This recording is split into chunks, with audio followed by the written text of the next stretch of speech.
অলৌকিক সিন্দুক বা arc of the কোভানেন্ট, আরবিতে এবং পবিত্র কোরআনের ভাষায় তাবুত।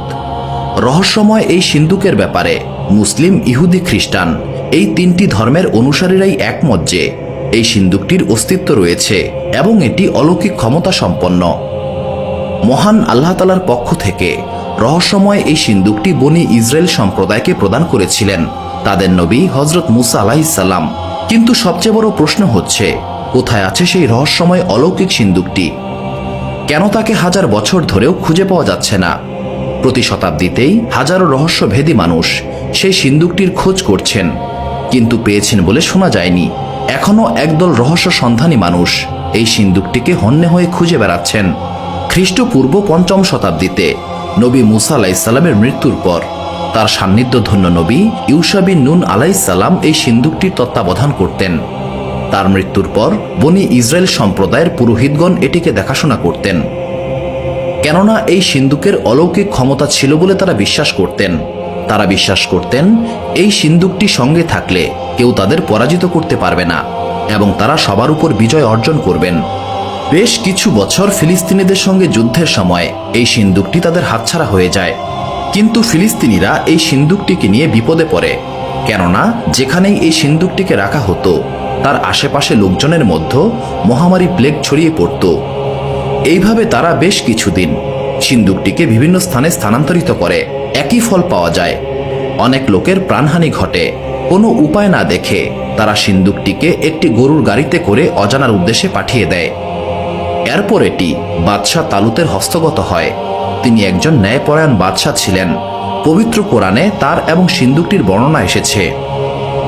বনি ইসরায়েলদেরকে তাদের নবী আরও বললেন, তালুতের নেতৃত্বের চিহ্ন হলো এই, তোমাদের কাছে একটা সিন্দুক আসবে, যাতে থাকবে তোমাদের পালনকর্তার পক্ষ থেকে তোমাদের মনের প্রশান্তি, আর তাতে থাকবে মুসা, হারুন এবং তার সন্তান বর্গের পরিত্যক্ত কিছু সামগ্রী।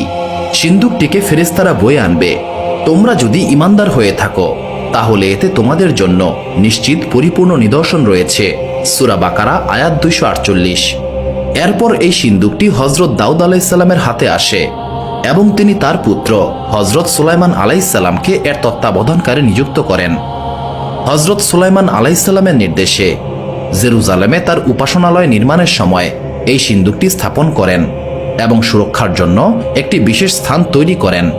তার মৃত্যুর অনেক বছর পর ব্যাবিলিয়নরা জেরুজালেম দখল করে নেয় এবং তার উপাসনালয়টি ধ্বংস করে দেয়। এরপর থেকে এই সিন্দুকটির সঠিক অবস্থান জানা যায়নি। কিছু ইতিহাস গ্রন্থের ভাষ্য অনুযায়ী ব্যাবিলিয়নরা জেরুজালেমের অন্যান্য সম্পদের সঙ্গে সঙ্গে এই সিন্দুকটিও নিয়ে যায়। কেউ কেউ বলেছেন ওই সময় মহান আল্লাহ তাআলার আদেশে সিন্দুকটি বেহেশতে স্থানান্তরিত হয়। এরপর এই সিন্দুকটির অবস্থান সম্পর্কে অনেক গুজব শোনা যায় সুলতান সালাউদ্দিন আইয়ুবীর সময় ইউরোপিয়ান নাইট যোদ্ধারা জেরুজালেম থেকে এটিকে উদ্ধার করে আয়ারল্যান্ডে নিয়ে যায়। আবার কেউ কেউ মত দেন এটি ইথিওপিয়ার অর্থোডক্স চার্চে সুরক্ষিত আছে। আবার কারো কারো মতে ভ্যাটিকান সিটির গোপন কুঠুরিতে সুরক্ষিত আছে। কিন্তু এ সবই গুজব, যার কোনো প্রমাণ আজ পর্যন্ত পাওয়া যায়নি। আর এই সিন্দুকটিও পৃথিবীর ইতিহাসে অন্যতম রহস্যময় বস্তু হিসেবেই মানুষের মধ্যে রয়ে গেছে। পেন্টাটিউক অনুসারে সিনাই পর্বতে টানা 40 দিন থাকার পর মহান আল্লাহ তাআলার কাছ থেকে হযরত মুসা আলাইহিস সালাম এই আর্ক অব দ্য কোভানেন্ট নির্মাণের নির্দেশ পেয়েছিলেন। প্যালেস্টাইন তৈরি হওয়ার কারণে আর্ক অব দ্য কোভানেন্টকে ইসরায়েলের সৌন্দর্য নামেও অভিহিত করা হয়। পবিত্র বাইবেলে বলা হয়েছে সিন্দুকটি ঈশ্বরের নির্দেশেই বানানো হয়েছিল। এটি কিন্তু কোনো লোহার তৈরি সিন্দুক নয়। মিশরের একাসিয়া নামক একটি পবিত্র গাছের কাঠ দিয়ে এই সিন্দুকটিকে তৈরি করা হয়েছে।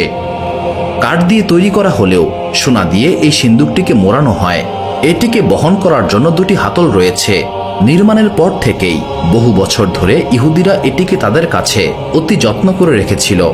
ইহুদিরা যখন ল্যান্ড অব ক্যাননে এসে পৌঁছায় তখন তাদের সেখানে আসার পথ দেখিয়েছিল এই সিন্দুকটি।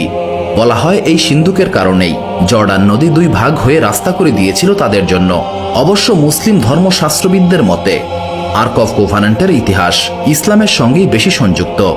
পবিত্র আল কোরআনে এই বিষয়ে সূরা বাকারাতে বর্ণনা করা হয়েছে।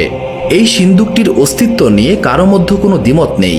হাজার হাজার বছর ধরে মানুষ এই সিন্দুকটিকে খুঁজে বেড়াচ্ছে, কিন্তু কেউ খুঁজে পায়নি এই সিন্দুকটি। কোথায় আছে এই সিন্দুক? সবার মনেই একই প্রশ্ন